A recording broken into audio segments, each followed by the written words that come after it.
Hey, everybody. I'm glad that you are here listening in on this conversation. I'm so happy to introduce you. If you guys haven't met Julie Cooper before, you're going to really love this conversation.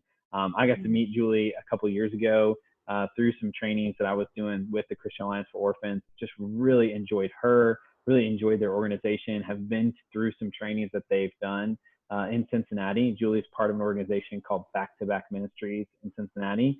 And just love her, love what their organization does.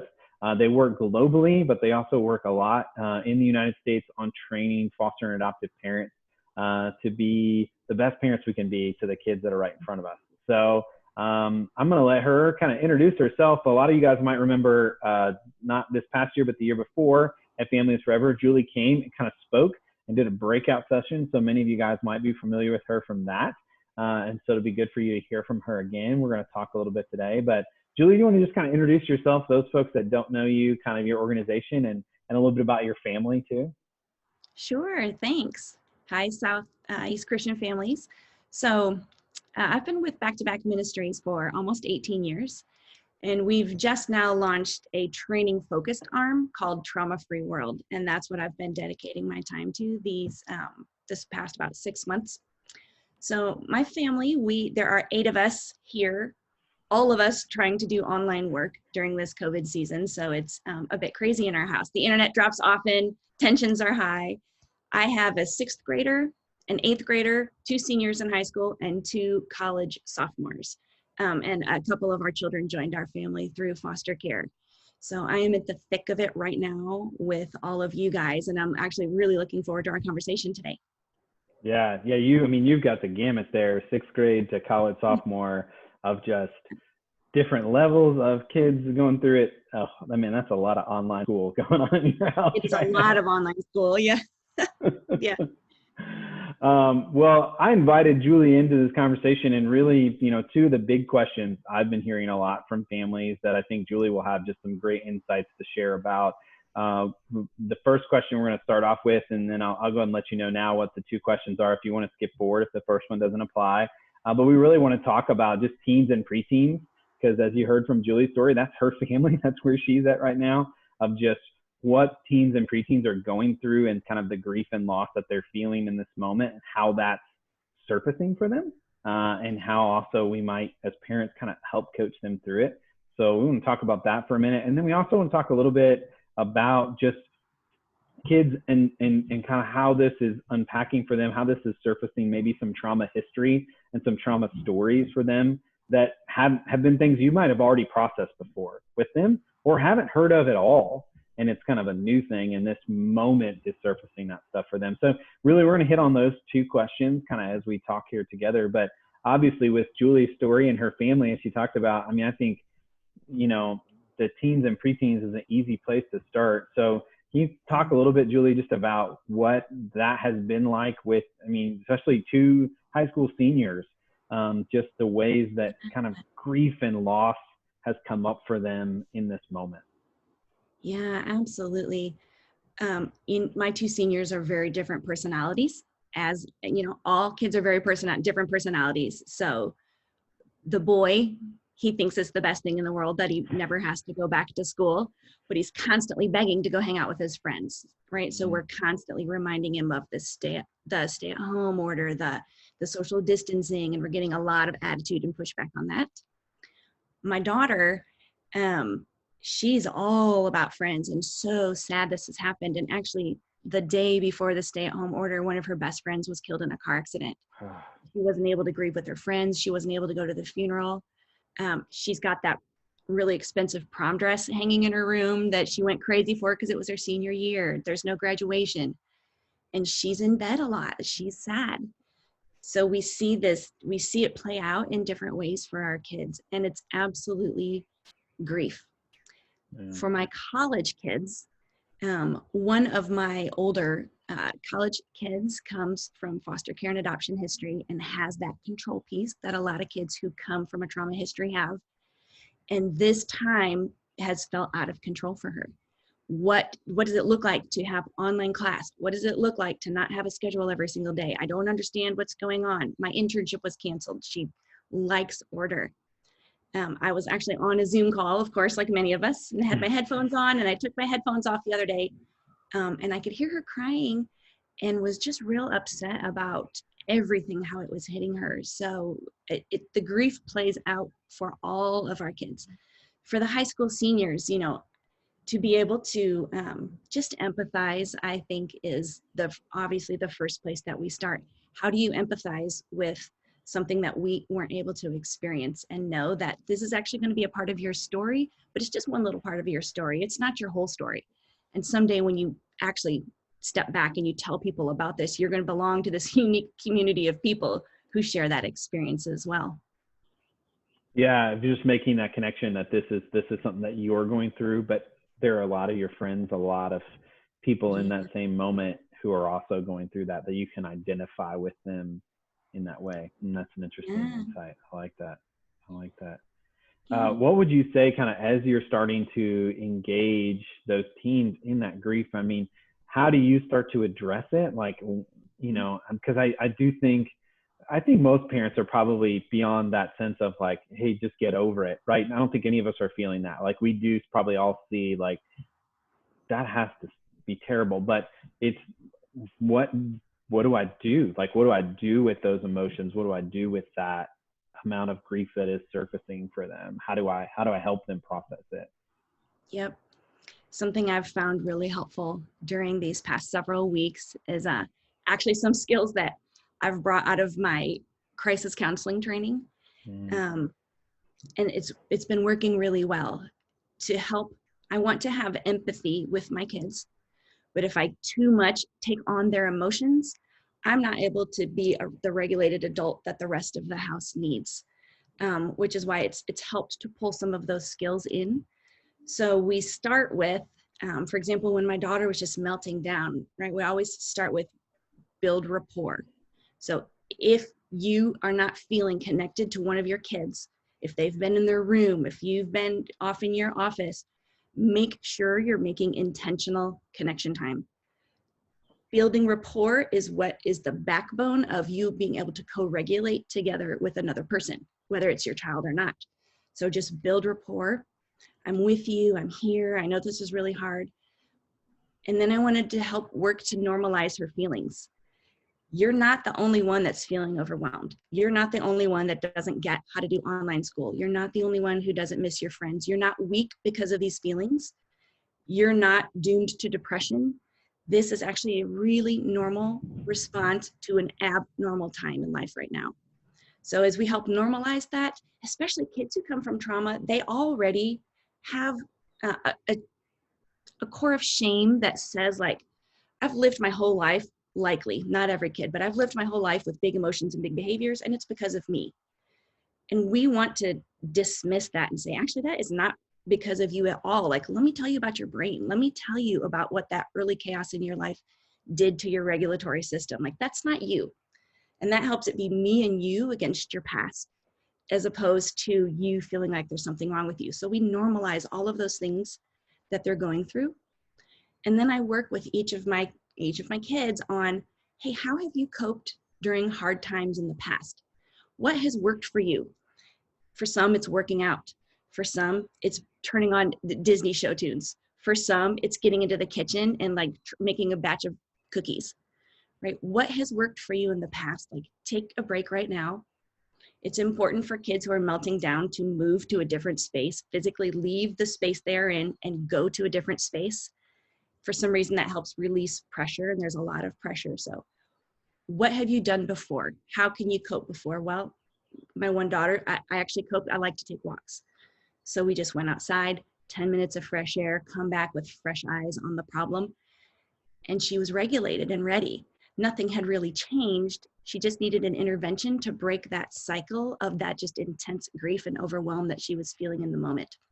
So I think if we can take those kind of counseling skills to our kids, I want to connect with you. I want to normalize how you're feeling. I want to help you find good coping strategies. We can help them, like we said, deal with their intense reactions during what is actually an abnormal time for them. Yeah, and I think that's so helpful, because it's not a matter of, I think sometimes we're looking for a way to address the whole thing. right? Yeah. I want to address the whole grief right now in this conversation. And what you're talking about is, no, how do I just get this big emotion that they're feeling right now? How do I get that down Yes. into a place that's manageable, knowing that like there will be time that this will come back. Yep. I was actually listening just this weekend. Albert Tate, who's in Fellowship Monrovia, comes and speaks at our church quite often, is doing a series on feeling blue, on just feeling down, and really just on anxiety and depression. And he talked about denial. And he talked about the beauty of denial, the opportunity of denial, that there is this moment, this way that our brain, and I actually thought of you guys, I thought of some of the trauma training I've been with you guys, of just your brain actually shuts down because it doesn't want to remember those things. And Yeah. so it's okay, I think, for us for a while to let kids have time for this grief to process. Like there can be this moment of denial that's okay, of like, Yeah. you don't have to skip that step. Like that's still an important step in grief. And I think sometimes we're too ready to like push our kids through that moment and go like, well, but you can't deny it. It is happening. Like let's process it. Like let's get it all out right now. And it's like, yeah, that's some big Yeah. stuff Right. that what you're talking about of just how do I just get a coping skill to get it back down for now? How do I normalize and feel like everybody else without feeling like I've got to unpack the whole big thing right now? Yes, that's exactly right. Because we know that you can't fix the pain of someone else's loss. Mm, And we know that grief takes time. So if we can help our kids come out of those overwhelming emotional states so that they can experience what is really normal stages of grief.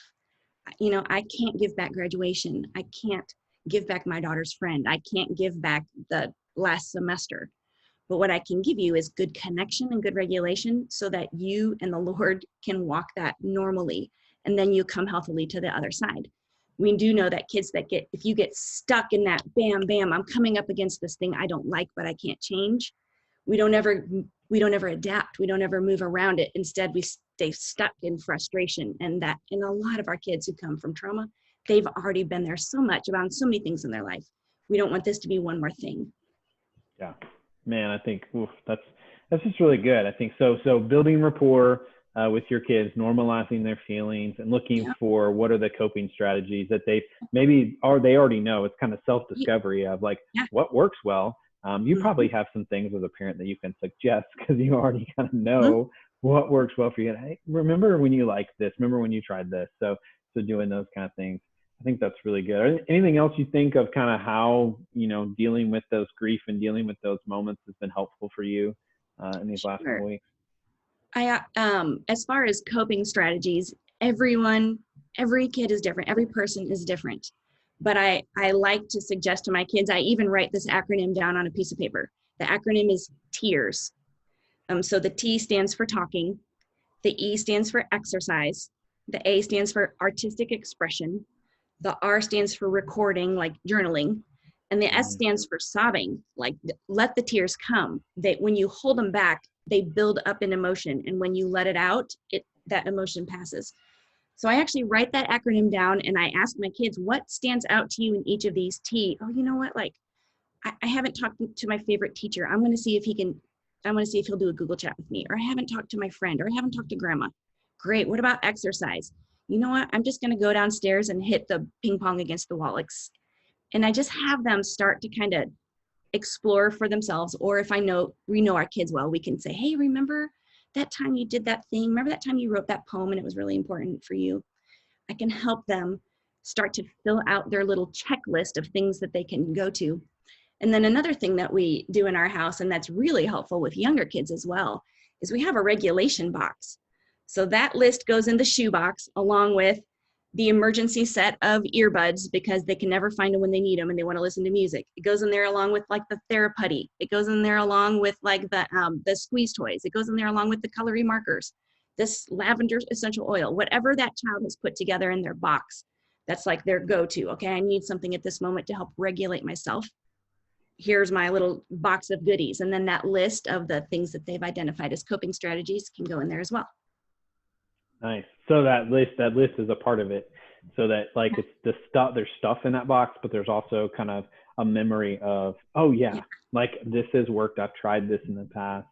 I Yeah. think too, it's you know, especially I think for younger kids, sometimes they want the new, they want the different thing to try. And that's something like we've been trying a lot of, just like, you know, most of the time for my son, it's the trampoline, right? That proprioceptive, Yeah. like that input is going to be really good at helping him just kind of like get some wiggle. We just call it get some wiggles out, but we know Yes. it's regulation is Yes. what we're doing in that moment. Yep. But there are times at which like we've changed that up and we've done other things, and we've, like, I've even started incorporating it. Like, I've been teaching the kids sight words. My kids are 4 and 5. So we've been doing kindergarten sight words, but they sit on their, they have the old school hippity hops, and they sit on Nice. a hippity hop and jump to the word on the floor and tell me what word it is and jump back. So we're getting regulation, input, Yes. learning, like we're doing it all at the same time, which also Yep. makes them want to participate longer. And, Yes. and it's a thing that, like, a classroom with 30 kids in a kindergarten class never would try that. I only No. got 2, so I'm okay. But like, Yeah.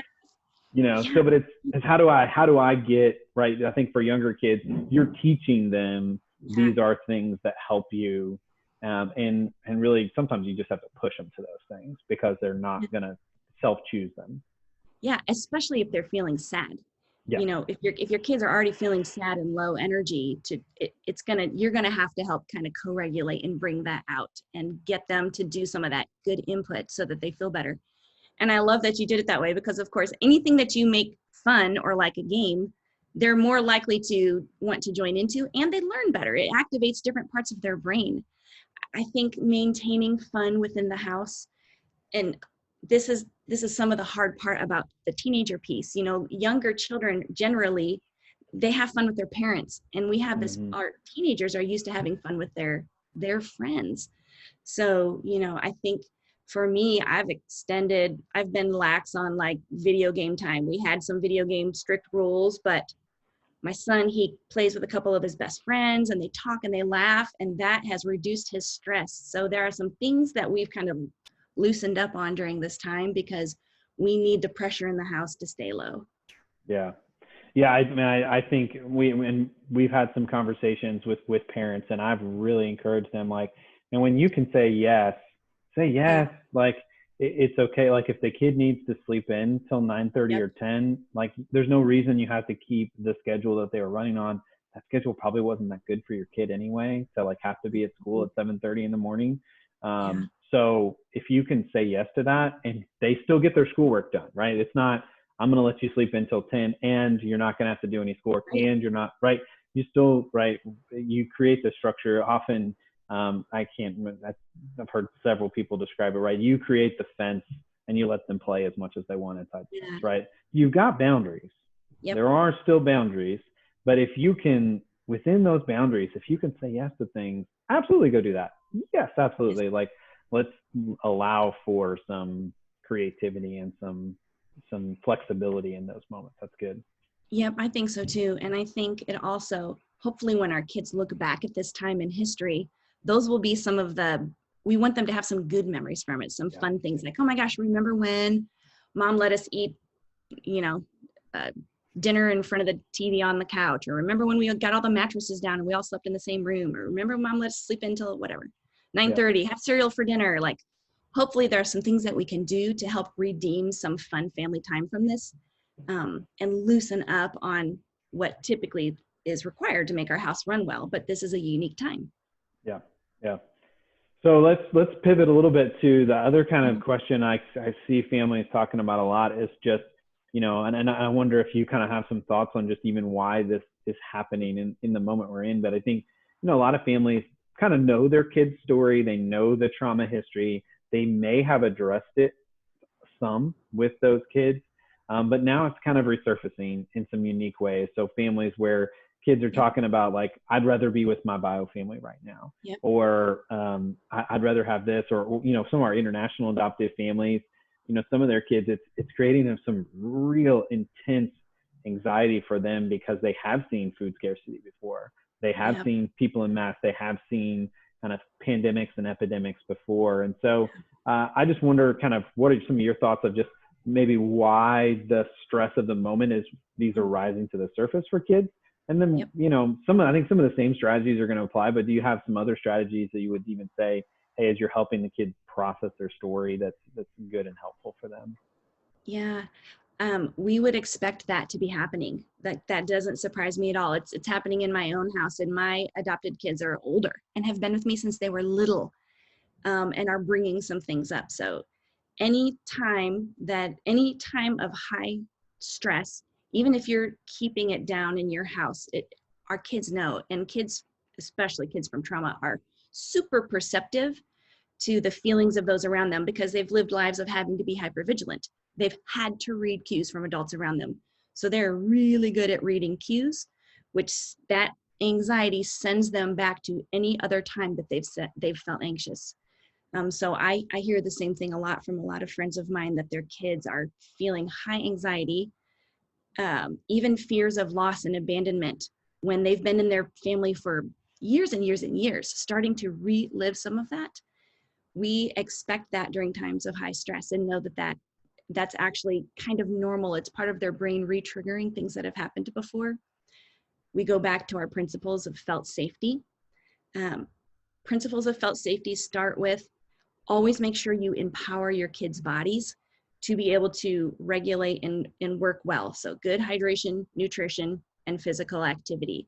The trampoline time, like that, jumping around time reorganizes a child's brain and releases stress. Good hydration and nutrition, of course, are necessary. We have water all over our house, trying to get kids like drink water, drink water, drink water, drink water, just to keep their brains well hydrated. So we want to start with making sure their bodies are empowered. And then the next principles of felt safety really have to do with, how am I speaking to my child, not only verbally, but what are my nonverbals, to make sure that we're giving our kids the right words. You're safe here. You're never going to leave here. You don't have to leave here. You're going to be just fine here in our family. We're going to take care of you. Your family's going to be well. But we have to show it with our bodies as well, with the way that we talk, with our eyes, with our stance, with our low heart rate, physiologically as well. We have to back that up. But it's pretty normal. And if a child wants to talk about that, we should let them freely talk about it. We shouldn't cut that off.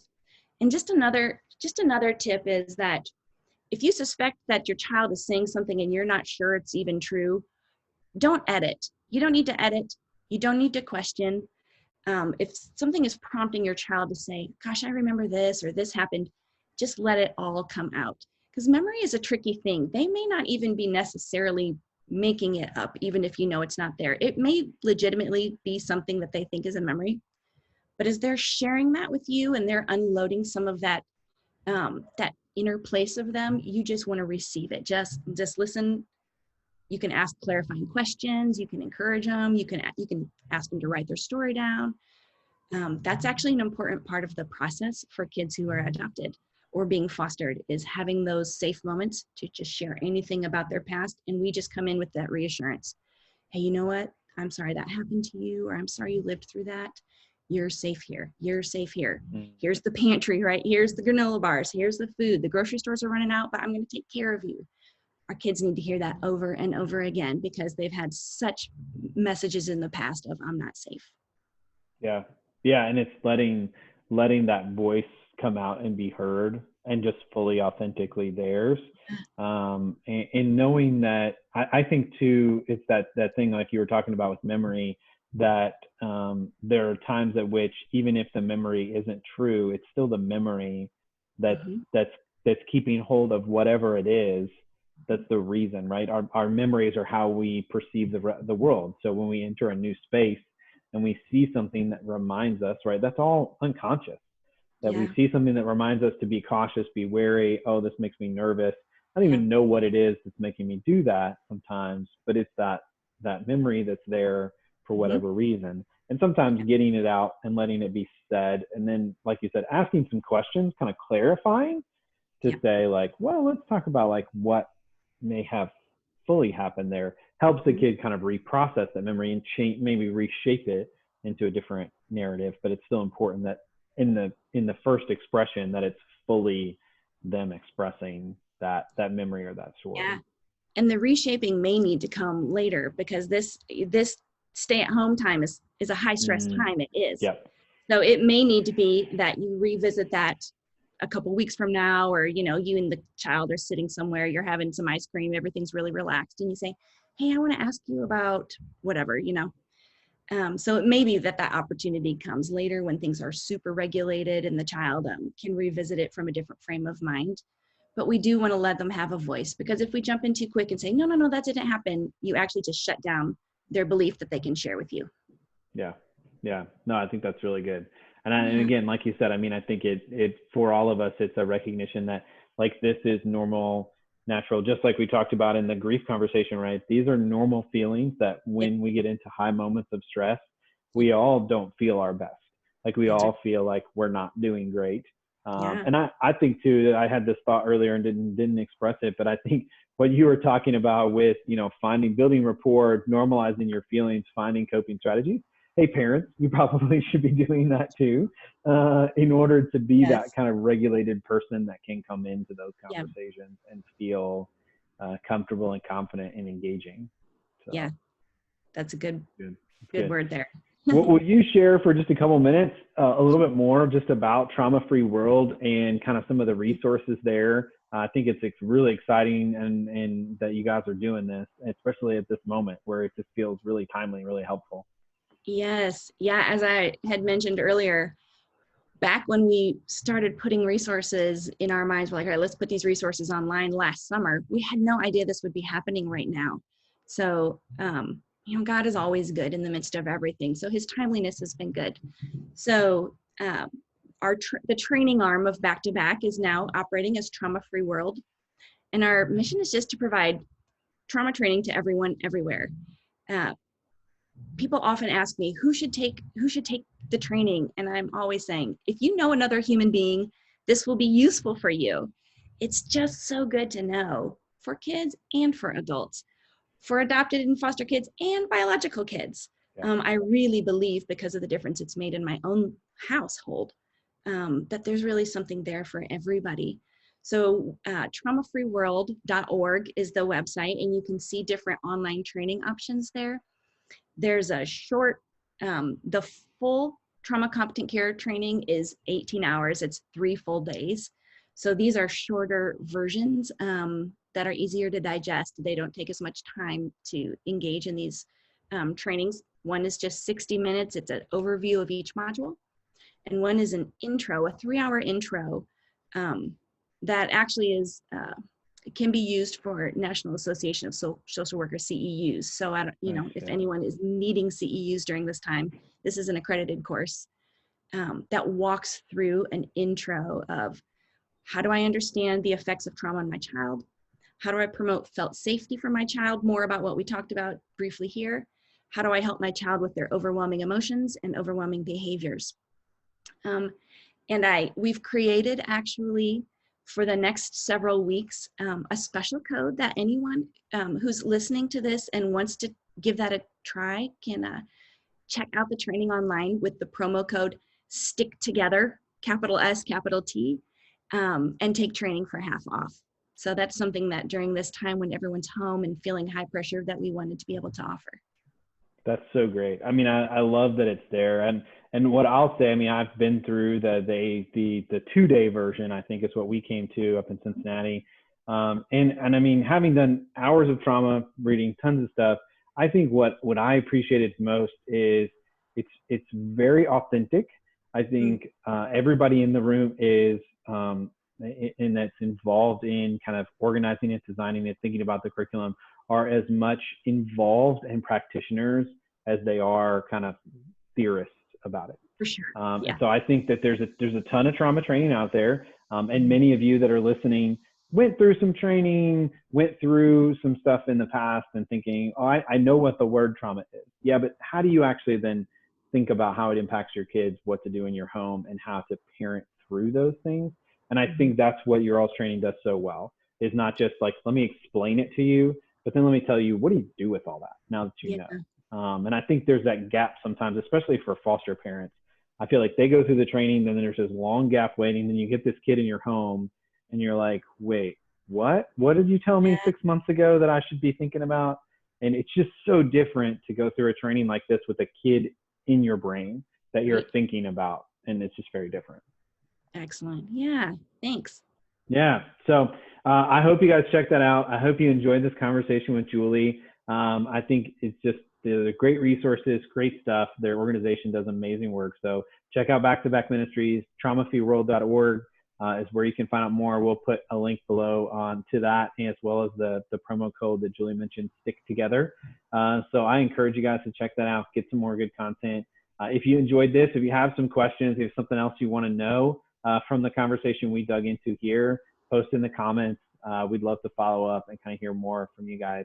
Thanks, Julia. So appreciate your All right. time today. You're welcome. Thank you. All right. Absolutely.